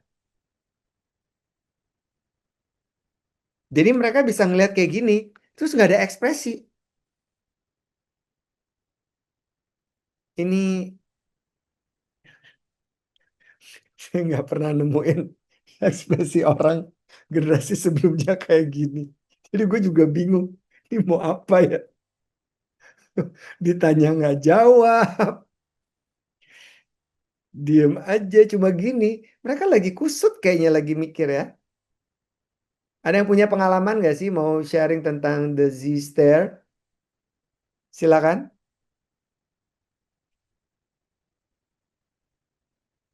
Dia ya mau ngomong ya? Bukan. Atau Nadia? Oh Nadia, yes please. Halo Mas Erwin. Hai. Mungkin mau jelasin dulu background aku saat ini kan bekerja di perusahaan dan side hustle aku juga sebagai small business owner di bidang F&B. Dan sama dengan semua partisipan, most of participant here, kendala besarnya memang saya hadapi memang Gen Z nih Mas. Jadi nggak tahu kenapa seringkali tuh yang jadi isu bagi mereka kan misalkan passion lah dalam bekerja, mental health issue, work life balance. Tapi justru yang buat saya tuh rancu gitu work life balance mereka. Jadi sebenarnya saya udah merasa udah melakukan 3 kata kunci komunikasi yang Mas tadi sempat sharing, positivity, understanding, dan juga communication clarity. Bahkan mungkin mereka sampai tahap bisa open up masalah-masalah pribadi mereka seputar mental health issue, kondisi di rumah seperti itu. Tapi pada akhirnya Mas, merekanya sendiri gitu yang menyerah. Misalkan di kantor gitu, turnover Gen Z itu jadi yang paling besar gitu. Ya, Dalam bisnis saya gitu, meskipun mereka bertahan, mereka itu kesulitan untuk keep up dengan standar dan sistem bekerja yang udah kami tentukan gitu. Padahal saya millennials itu it's so standard. Kamu nggak perlu lebih dari itu pun nggak masalah untuk saat ini. Jadi gimana ya? Apakah aku gitu yang harus menyesuaikan, kan dari tadi kita bicara kita harus menyesuaikan walk in their shoes gitu kan. Apakah justru malah kita yang harus menyesuaikan sama mereka atau malah justru merekanya yang harus kita kembangkan lagi ya Mas ya, kayak mungkin ikut-ikut seminar seperti ini gitu mungkin ya. Iya, perlu. Menurut saya gini loh. Apapun yang tadi ya yang jadi trigger kita melihat ekspresi Z-stare seperti itu karena di dalam isi kepala mereka sangat kusut. They have high of they're very talented, high potential, but they're confused. Membangun relasi dengan orang pun juga kan mereka sangat sangat sedikit ya. Pertemanan mereka sekarang Z itu nggak banyak gitu. Jadi kalau kita ngelihat how we can motivate them, itu adalah hal yang sangat penting menurut saya. Cuma as you said and also as mentioned in our previous slides, we have to be in their shoes. Kita masuk ke area dengan syarat adalah ketika mereka mengizinkan kita untuk masuk. Is good kalau kamu ternyata dari cerita kamu Nadia, mereka bisa menumpahkan semua unek-unek mereka. Nah, sekarang gimana caranya kamu mengambil posisi dengan memiliki yang namanya mentor mindset. Mentor mindset artinya kita punya high standard, tapi punya kemampuan untuk observing without analyzing dari segala macam hal-hal yang terjadi dalam bisnis proses atau role yang mereka jalanin. Jadi kita tahu, oh ini anak udah mulai kelelahan nih, ya udah lo mau apa? Stop dulu. Oke, lo mau stop dulu. Oke, lo tahu nggak impactnya apa kalau misalnya lo stop? Bagaimana kalau misalnya dicicil? So that mentor mindset, kita benar-benar melemparkan high standard kita, tapi kita juga nurturing mereka, observe mereka. Itu akan ngebantuin. Nah, jadi kamu tahu rambu-rambunya gitu. Kapan mereka nanti akan kelelahan, kapan mereka akan cepat bosen, sebelum mereka bilang, I don't think I can do this anymore. Rambu-rambu itu yang kamu harus tahu dengan memiliki mentor mindset. Gitu. Oke. Tahan. Saya masih punya waktu 14 menit. Habis ini kita akan diskusi lagi dan tanya jawab ya. Tadi balik lagi ke slide saya adalah tentang si Z-stare. Itu yang terjadi saat ini. Dan ini menjadi omongan yang sangat heboh ya. Belum lama ini koran-koran di luar negeri membahas ini. Dan yang diomongin adalah ya generasi ini. Kok gitu? Kayak bingung, nggak tahu mau ngapain. Atau mereka lagi processing. Atau mereka bergulat dengan emosi yang ada di dalam pikiran mereka. Balik lagi teman-teman. Understanding is always the key. Mari kita lihat ya. Nah, kan? Mereka sedang mengendalikan rasa cemas. This is the way we understand the Z generation. Saya ngelihatnya bahwa tatapannya kosong, ternyata mereka lagi struggling. Ya udah, lihat. Ya udah, oke, tunggu aja dulu. Gemes ya. Kata kunci yang ketiga nih dari komunikasi. Kalau yang pertama adalah self-awareness. Yang kedua adalah mapping and profiling. Yang ketiga adalah self-control. Tahan. Self-control. Ini PR banget. PR banget. Apalagi buat mereka yang sangat spontaneous. Challenging. Bukan susah ya. Jangan pernah bilang susah loh. Karena kalau teman-teman bilang, ah susah nih, dealing sama Z. Nah, lo punya fixed mindset. Jadi jangan pernah bilang susah. Bilang challenging itu lebih baik. Karena saya yakin setiap orang, mau generasi apapun, we want to improve and become better and better each and every day of our lives. Jadi jangan bilang susah. Bilang challenging. And think about the strategy. Pendekatan apa yang mesti dilakukan. Okay, then you need to have this self-awareness. You need to do this investigation by mapping and profiling. Now you need to control yourself. Ketika tiba-tiba this stare ada, okay, self-control. Wait a while. It's okay.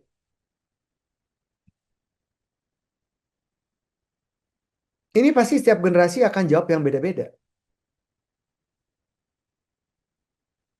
Email buat X oke. Chat buat Z. Phone calls buat Z dan juga boomers. Video call I think for everyone ya. Z juga melakukan video call. Terus kadang-kadang kalau saya ngeliat anak saya yang pacaran gitu ya. Terus bisa lagi pacaran tiba-tiba senyap nggak ada suara nggak ngobrol. Terus saya di ruangan itu kan lagi ngeliatin. Ini lagi ngapain? Enggak sih ini lagi ini. Aku suruh nunggu. Antara bucin atau gabut gue juga kagak ngerti ya. Kalau saya sih video call ya udah konstan, efektif, mau berapa lama pun ya udah. Ini memang generasi sini memang ya. Something very unique and different. Jadi oke, PR buat teman-teman ya. Dari hasil poin-poin yang teman-teman dapetin, oke, abis ini mau approach-nya lewat apa gitu ya. Untuk melakukan relasi yang lebih baik lagi. Lewat mana? Ketemu langsung. Oke, kalau ketemu langsung, jangan langsung mendadak. Ada cara-caranya, momen demi momen mesti kita perhatiin. Remember, mapping and profiling, self-awareness, mapping and profiling, and self-control. Oke, cari waktu yang paling tepat. Oh, kayaknya kalau pagi moodnya enak nih si bapak. Oke, then you pick that morning time to discuss. Or maybe email kali. Atau mungkin chat. Kita gatal juga sebenarnya. Kita pengen ketemu, pengen ngomong. Tapi si Z ini maunya di chat doang. Ya udah lo kerjain aja. Jangan lupa tadi ya. Concise, padat, nggak panjang kali lebar. Habis itu high standard.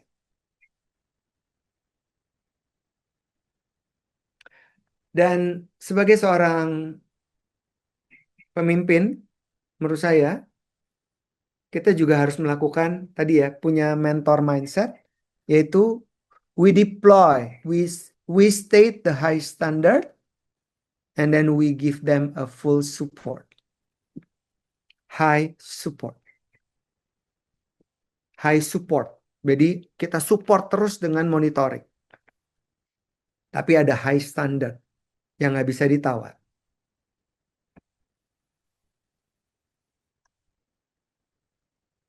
Nah, saya punya 4 kata kunci, teman-teman, yang dapat juga menjadi insight baru buat kita semua. Bagaimana caranya kita bisa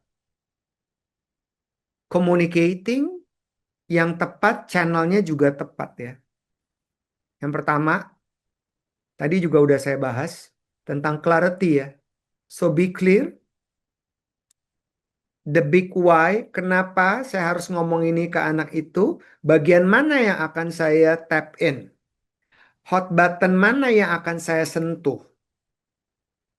apakah spirituality, emotionally, atau lebih ke socially, yang mana? So be clear.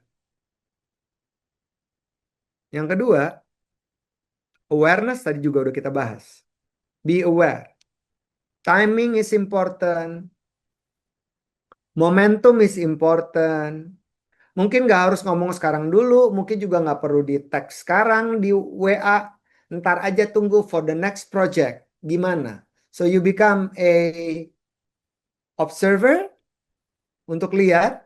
Kalau pola itu berulang kembali, oke. Baru deh. Yang ketiga, be mindful.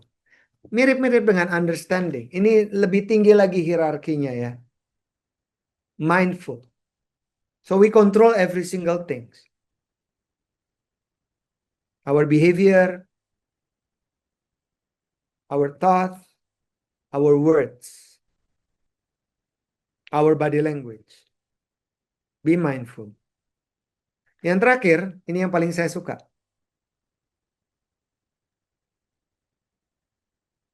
Jadi menurut saya ya, semua dispute, semua communication challenges itu akan bisa kita beresin if we respect them too. Menghargai mereka sebagai human being.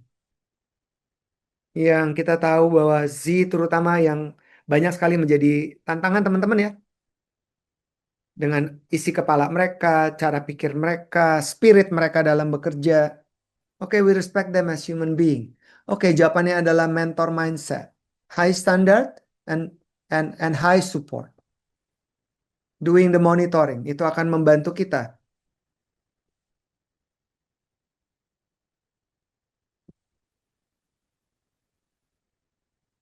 Nah, ini mengajak kita untuk stay relevant. Mungkin juga perlu marah, tapi marah kayak apa gitu ya. Harus dipikirin secara emotional intelligence.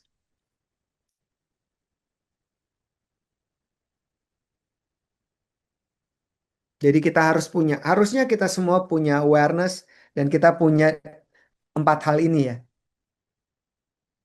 Empati yang perlu digedein, mempunyai kemampuan untuk meregulasi dan menginternalisasi emosi kita, dan dapat membuat perasaan ini bisa beres dengan kata-kata yang lebih positif. Emotional intelligence. Regulate, internalize, and regulate. Jadi akhirnya positivity. Innovation, of course, there must be millions way. Banyak sekali cara selama kita tahu hal apa yang mau kita lakukan kepada mereka, kita akan membuat sebuah strategi-strategi yang sangat tepat. Jadi teman-teman, sharing saya hari ini di volume 7, webinar kita sudah selesai. Bagaimana caranya kita bisa berkolaborasi. Tadi ada 3 kata kunci yang berhubungan dengan communication. Ada positivity, understanding, and clarity. Kemudian juga di dalam core 3 bagian ini, dalam membangun relasi, kita harus punya self-awareness, kita harus melakukan mapping and profiling, dan satu lagi kita harus punya self-control. Terus kita juga harus bisa navigate dengan cara menjadi atau memiliki pola pikir sebagai seorang mentor atau pelatih atau mentor mind. Nah, kita menyampaikan dengan padat, singkat, support kepada mereka dengan menjadi seorang good observer and respect everyone. We all human, we all the same. Oke teman-teman, saya percaya ada hal-hal yang mau ditanyakan, didiskusikan yang berhubungan, entah itu berhubungan dengan behavior, mindset, cara berkomunikasi, atau mungkin belief. Silakan. Oh, kita masih punya waktu ya 30 minutes something.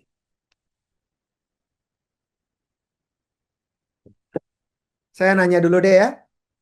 Dapat apa? Karena pasti setiap orang isi kepalanya beda-beda. Licia mau share duluan, dapat apa? Lebih ke pertanyaan sih ya kayaknya Mas. Lebih ke ini Ya. minta pendapat kali ya. Untuk era kayak sekarang Oke. mungkin orang sedang apa ya, sedang sangat-sangat apa ya, tertarik banget dengan AI ya Mas, artificial intelligence. Iya. Nah ini sebenarnya minta pendapat Mas Yes, Erwin yes. aja sih. Em, Kalau apa ya dalam ini untuk AI sendiri itu sebenarnya untuk dalam mempertemukan karakteristik kerja antar generasi dalam 5-10 tahun ke depan nih, itu sebenarnya tuh akan menyatukan atau justru akan memperlebar jarak sih Mas? Karena kan artificial intelligence semuanya juga pakai gitu kan, tapi secara ini sih Mas, sebenarnya lebih pengen taunya ini tuh bisa justru jadi jembatan atau malah jurang antar generasi. Kalau menurut Mas Erwin. Si AI, si AI ini. Iya.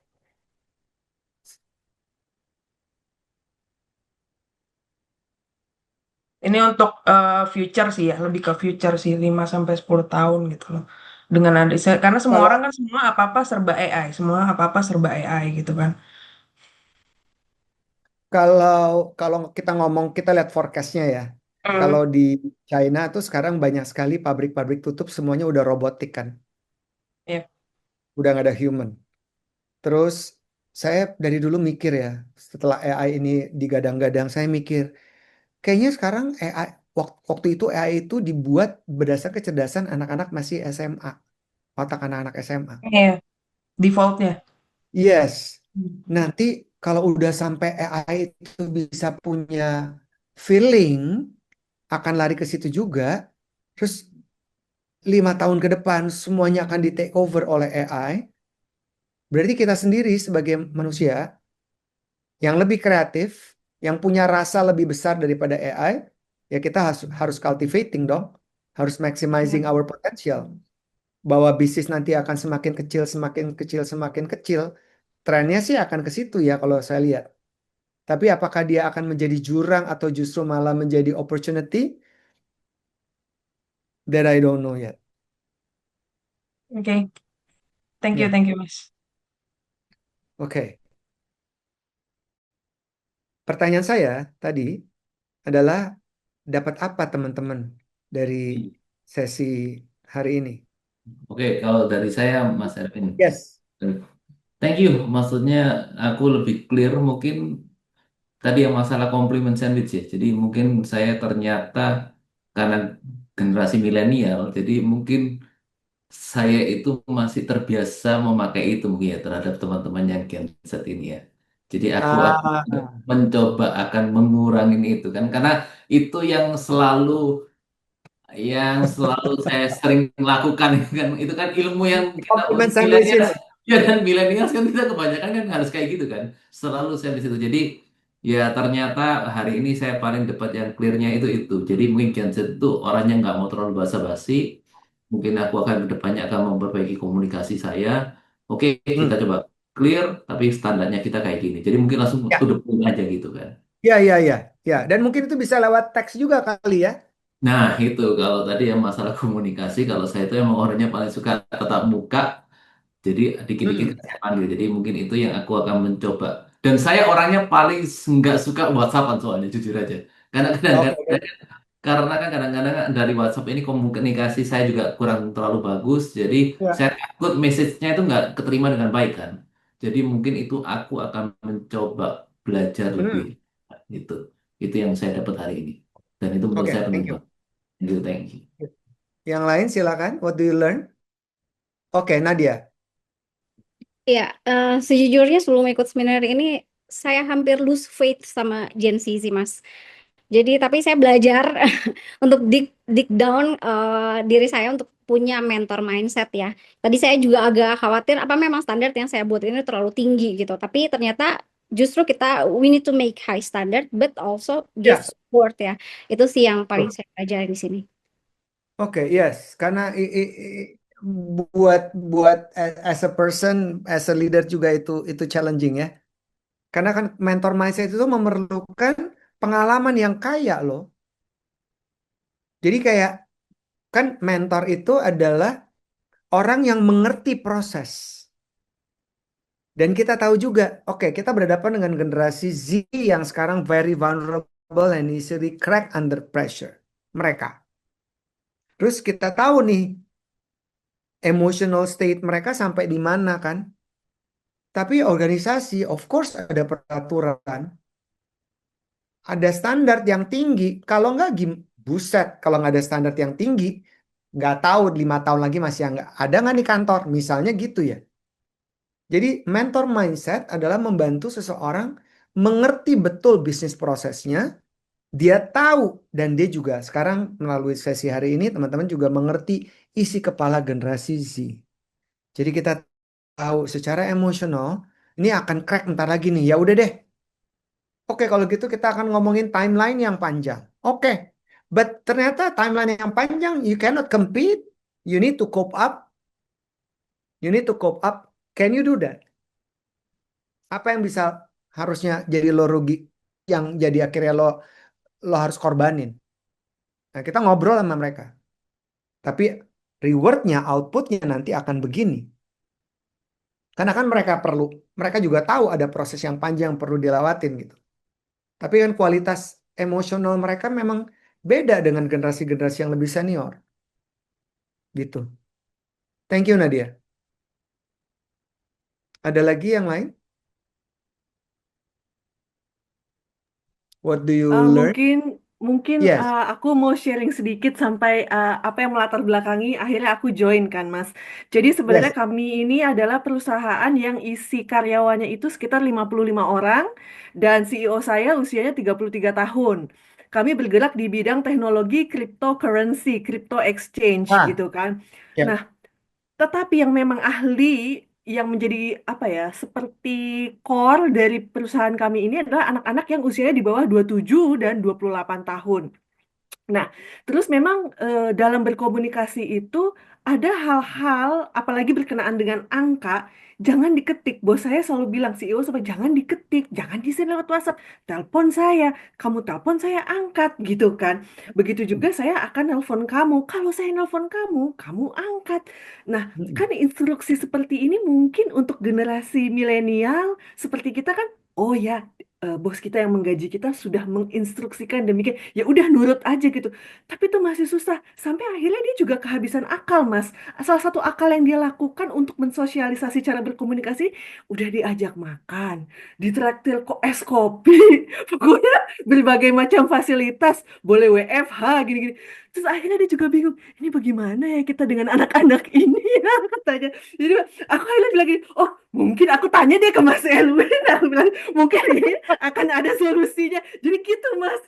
Nah setelah saya lihat lagi ke sini, mungkin dari kitanya mungkin lebih legowo kali ya Mas ya, nggak bisa apa ya bahasa Jawanya sakdet-sakdet gitu. Kita kasih kopi, besok pagi berubah. Kita kasih lunch, besok pagi mereka akan nelpon. Jadi bukan kayak gitu ternyata ya. Oke, oke. Aku udah mulai paham sih. Jadi ini sesuatu yang terus berproses dan berkesinambungan, nggak bisa kayak dalam 1 minggu 2 minggu tiba-tiba jadi aktif, ngangkat telepon, jadi mau nelpon bosnya, kayak gitu ya Mas ya.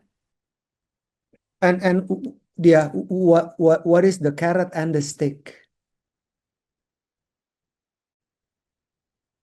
Untuk ditaruh di kepalanya Z. What is the carrot? Itu carrot itu mesti ada di kepalanya mereka ya. Kenapa gue mesti ngelakuin ini? Kenapa gue mesti ngangkat telepon? Nah, kenapa itu carrot yang mesti dijelasin di kepalanya mereka. Tiap kepala beda-beda kan? Gitu dia. Think about the carrot and the stick. Oke, yang lain? Ada lagi yang mau sharing? What do you learn?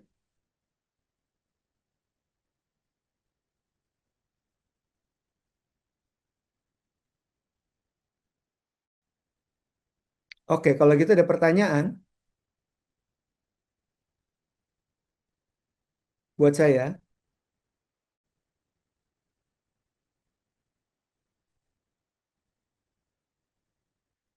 Oh yes, Ayu, silakan Ayu. Yes, Mas. Sorry, aku lagi di luar, jadi aku nggak bisa off. Apa-apa. Mas, tadi itu menarik banget ya, apalagi yang terakhir Mas bilang the carrot and the stick gitu ya. Aku wondering, Sorry, jadi, Ayu, sorry, clear nggak ya? I'm you. Ya sekarang ya. Oke. Jadi Mas, tadi menarik banget, terutama yang terakhir tuh carrot and stick ya. Aku jadi wondering, berarti sebenarnya when we talk with the Gen Z, it should be reflective juga ya. So mereka juga kita kembangin cara berpikirnya kita arahin why-nya sehingga mereka akhirnya buy in dengan the concept itself atau ya whatever lah aturannya, SOP-nya, prosedurnya gitu. Iya. So it's very reflective conversation ya kalau sama mereka. Kan beda banget ya kalau zaman Indeed. yes. Ayu, is understanding and is a mindfulness. Kalau nggak reflektif, bagaimana bisa mirroring? Yang ada di kepala kita sama di kepala mereka nggak sama. Nah, kita ngelihat mereka aja dengan stare kayak gitu, kita kagak ngerti. Yes, jadi kalau buat aku sih sebagai millennials gitu ya, berarti kita harus punya stok sabar yang cukup apa namanya cukup banyak juga ya, karena there will be like a lot of conversation going on gitu kan. Mindfulness. Mindfulness. Oh, mindfulness. Self-control. Kan gitu kan? Self-awareness, mapping and profiling, and self-control. Berarti sabarnya emang mesti banyak ya, yuk.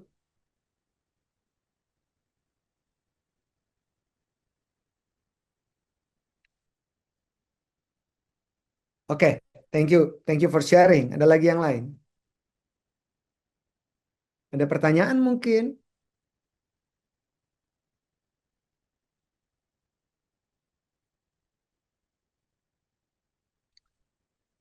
Oke, kalau gitu teman-teman sekalian, ini udahan nih.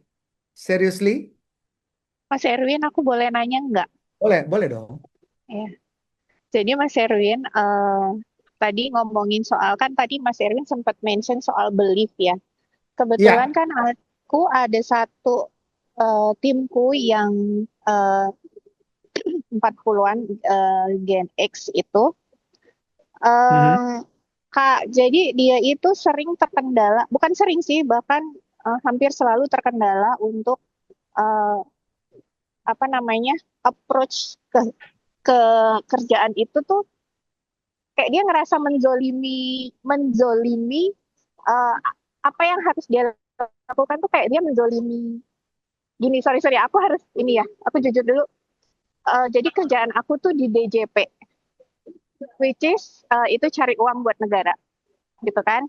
Nah tim aku kan kerjaannya memang sehari-hari harus nge-approach wajib pajak, di mana kita harus gimana caranya lah biar target kita itu kecapai gitu kan. Jadi ya kita harus jalin komunikasi yang bagus dan lain-lain lah pokoknya gitu sampai apa namanya kerjaan kita kelar gitu kan ya Mas Erwin ya.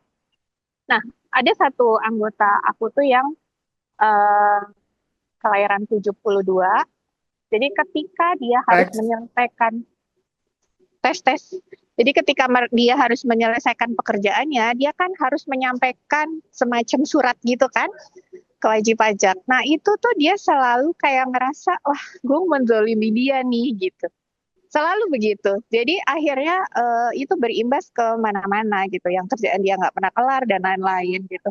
Nah itu caranya aku tuh agak bingung Mas Erwin gitu karena soal belief ya, itu kan soal belief dia kayak agak bertentangan gitu sama apa yang harus dia lakukan sehari-hari di dalam pekerjaan dia. Jadi selama ini aku caranya akhirnya yang menghubungi orang-orang yang harus kami hubungi itu pada akhirnya aku gitu. Jadi aku ambil alih pekerjaan. Itu tugasnya dia harusnya. Harusnya tugasnya dia gitu. Karena dia punya kayak apa sih? Kayak dia di situ agak susah gitu, kayak dia menentang ininya dia sendiri gitu loh. Jadi akhirnya itu aku ambil alih untuk analisis, hitungan dan lain-lain itu tetap aku kasih ke dia. Yeah. Terus kemudian untuk approaching kamu take over. Iya.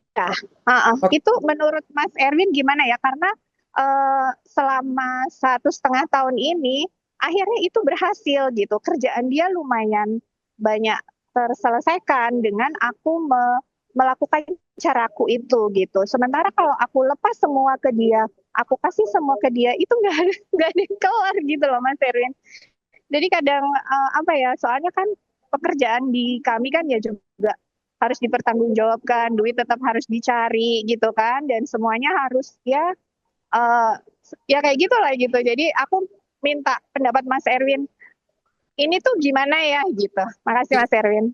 Kamu pernah bilang bahwa ini adalah role and responsibility dia nggak? Dan tidak ada hubungannya dengan Yes, personal and belief-nya dia. sering, sering.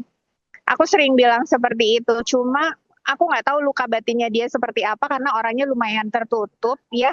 Jadi apa, dan teman-teman yang lain pun yang seumuran dia pun itu juga bingung gitu. Kok bisa ya gini, sementara ada anggotaku satu lagi yang kelahiran 73 itu nggak kayak dia gitu. Dia Iya, iya, fine-fine pasti aja beda, gitu. pasti beda. Iya, dia fine-fine aja menyelesaikan pekerjaannya. Bahkan kalau udah kelar baru report, Bu, ini udah kelar begini-begini, kendalanya cuma ini gitu.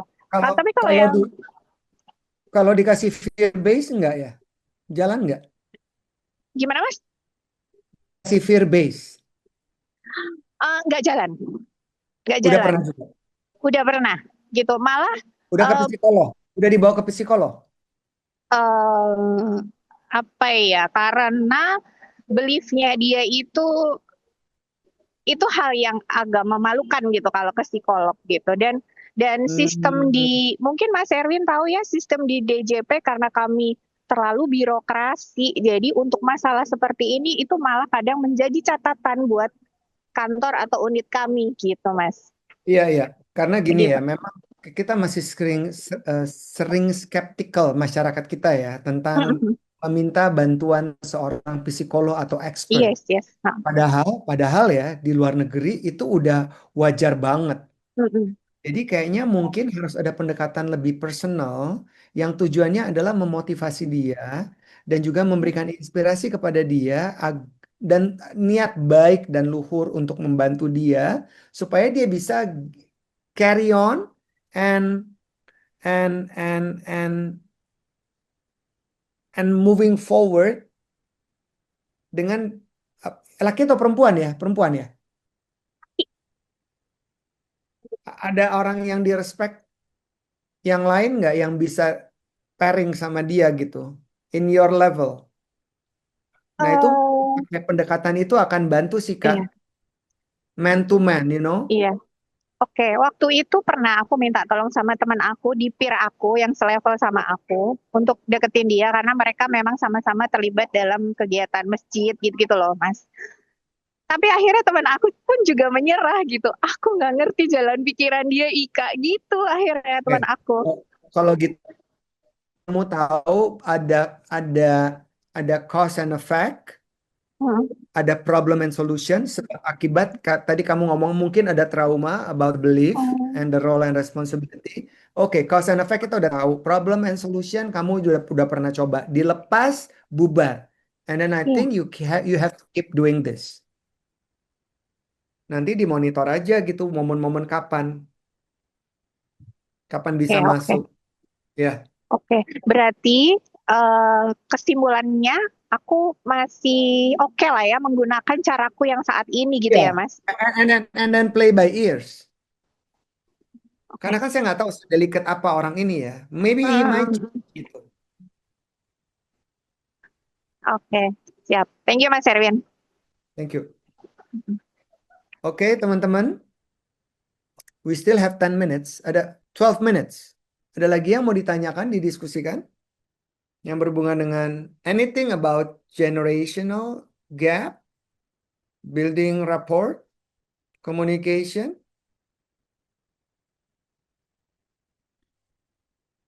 Coba saya mau lihat chat ya. Ada apa di chat? Oh, new chat. Irsan. Menurut saya, kelas generasi itu merupakan klasifikasi berdasarkan tahun kelahiran dengan modal cara hidupnya masing-masing.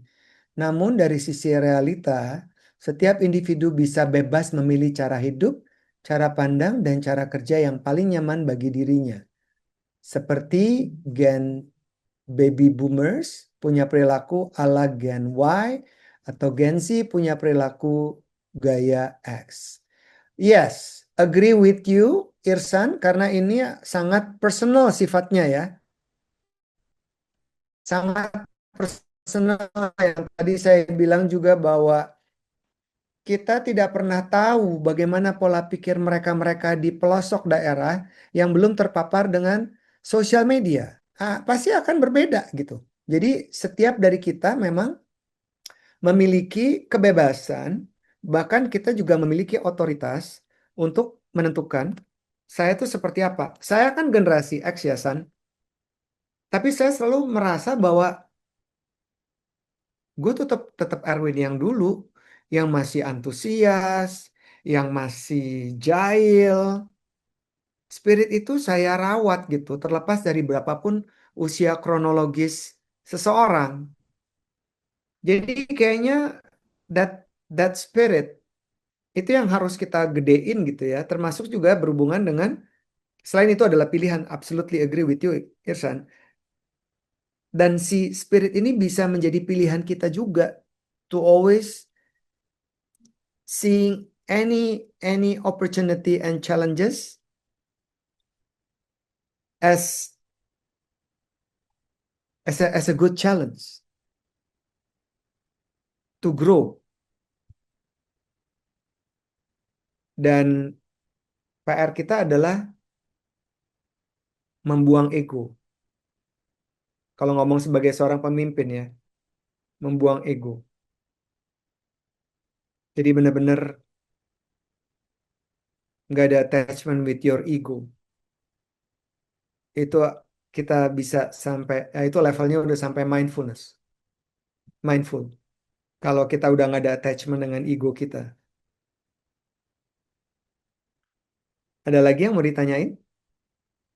Thank you Irsan for sharing.